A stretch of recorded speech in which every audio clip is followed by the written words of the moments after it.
અધ્યાય 20 ભીમસેન દ્રૌપદીને જણાવે છે કે તેણે દુષ્ટોને સંહાર્યા હોત તો સંહાર્યા એટલે માર્યા હોત તો ભીમ પાસે બળ બહુ હતું.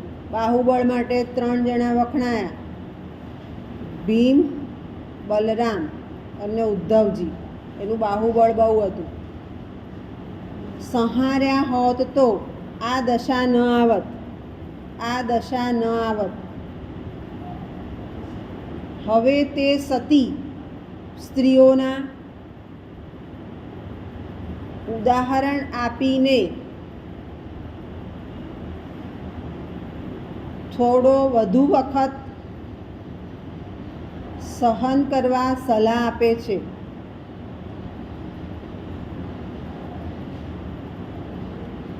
આખરે દ્રૌપદીનો નિશ્ચય જોતા ભીમસેન કીચકના વિચારથી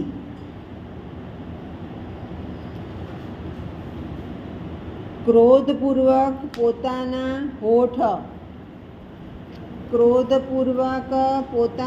હોઠ પીસે છે. દબાવે, ગુસ્સામાં પીસે છે. શબ્દ બરાબર વાપર્યા છે. પીસવું એટલે પરાણે બંધ કરવું,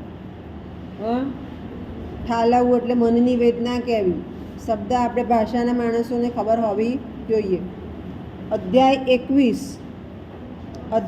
21 દ્રૌપદી અને ભીમસેને કીચકને હણવાની યુક્તિ કરી અને એ પ્રમાણે નૃત્યશાળામાં ભીમસેન દ્વારા કીચકનો વધ થયો. જુઓ તો આગળ છે, અધ્યાય 21 સુધી જ છે કે આગળ ખરું? અભ્યાસક્રમ જુઓ, યુનિટ 3 21 સુધી જ છે, આગળ નથી. મારે જોવું પડશે કે તમે બરાબર જુઓ છો? ઓકે.